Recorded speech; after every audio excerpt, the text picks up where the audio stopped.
इस बीच देश के 9 बड़े कृषि गैर कृषि क्षेत्रों में ठेके पर कर्मचारियों की तादाद बढ़ गई है। लेबर ब्यूरो के आंकड़ों के मुताबिक वित्त वर्ष 2023 की पहली छमाही में गैर कृषि ऑर्गेनाइज सेक्टर में हर 5 में से एक कर्मचारी कॉन्ट्रैक्ट पर काम करने वाला था। इन सेक्टर्स में कॉन्ट्रैक्ट वर्कर्स की हिस्सेदारी वित्त वर्ष 2022 की दूसरी छमाही में करीब 8.5% थी, जो वित्त वर्ष 2023 की पहली छमाही में 2 गुना से ज़्यादा बढ़कर करीब 18% हो गई है। इस सर्वे में manufacturing, construction, trade, transport, education, health, accommodation, restaurant, IT, BPO और फाइनेंशियल सर्विस शामिल हैं। क्वार्टरली एम्प्लॉयमेंट सर्वे यानी QES लगभग हर 20 महीने बाद जारी हुआ है। 20 महीने बाद जारी होता है। सर, लेबर सर्वे के निष्कर्ष को किस तरीके से पढ़ा जाए, समझा जाए? ये बेहद महत्वपूर्ण सर्वे है। क्वार्टरली एम्प्लॉयमेंट सर्वे सरकार की तरफ से आता है, लेबर ब्यूरो की तरफ से। बताता है कि भारत में रोजगारों की प्रकृति कैसी है और उसमें बदलाव कैसा दिख रहा है।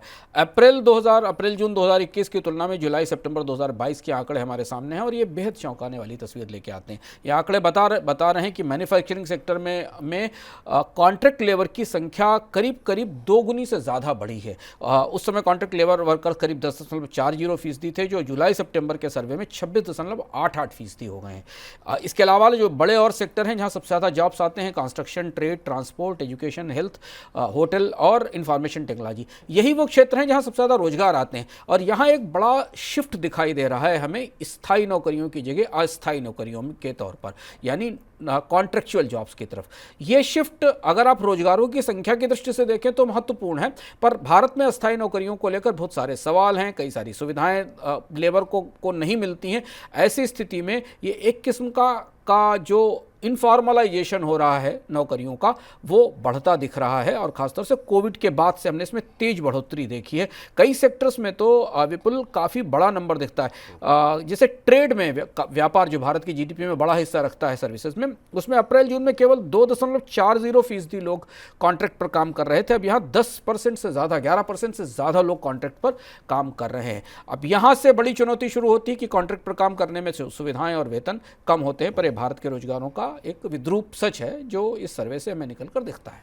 इस बीच लगातार 3 साल तक रिकॉर्ड बिक्री के बाद कारों की मांग अब कम हो गई है। इससे कार डीलर्स के पास 4 लाख वाहनों की रिकॉर्ड इन्वेंट्री खड़ी हो गई है।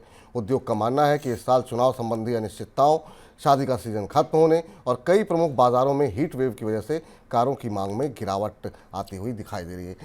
सर, क्यों आखिर में ये इन्वेंट्री इतनी बढ़ती हुई दिखाई दे रही है और क्या कुछ कह रहे हैं? आमतौर पर 45 दिनों की इन्वेंट्री कोविड से पहले रहती थी। उसके बाद कोविड के दौरान कार डीलर्स के पास सेल्स खत्म हो गई थी और पोस्ट कोविड हमने डिमांड देखी थी, जिसमें काफ़ी कुछ ऐसी डिमांड थी जो कोविड के दौरान रुकी हुई थी, जिसको पेंटअप डिमांड कहा जाता है। वो सेल्स आना शुरू हुई। लेकिन अब कार बाजार ठहर गया है। ठहर इस दृष्टि से गया है क्योंकि छोटी कारों की बिक्री नहीं हो रही है और बड़ी और मझोली कारें, जो 11 लाख रुपए से ऊपर की औसतन कारें हैं, उनकी सेल्स में हमें तेज गिरावट दिखाई दी है। इसलिए करीब 4 लाख व्हीकल्स गोदामों में रखे हुए हैं, गोदामों में पड़े हैं डीलर्स के, और इनका वैल्यूएशन करीब 44,000 करोड़ रुपए है। यानी 44,000 करोड़ रुपए का फंड डीलर्स का इन कारों में स्टक है, फंसा हुआ है, क्योंकि ये फंड डीलर्स ने कंपनियों को कारें खरीदने के लिए दिया है। और इसलिए जब कार बिक्री के आंकड़े आते हैं तब हमें हमेशा इस बात पर कंफ्यूजन होता है कि कार का उत्पादन और कार का डिस्पैच फैक्ट्रियों से बढ़ना और डीलर के पास से बिक्री में एक बड़ा अंतर दिखता है, क्योंकि डीलर के पास की बिक्री की तस्वीर हमें कारों के रजिस्ट्रेशन में दिखाई देती है।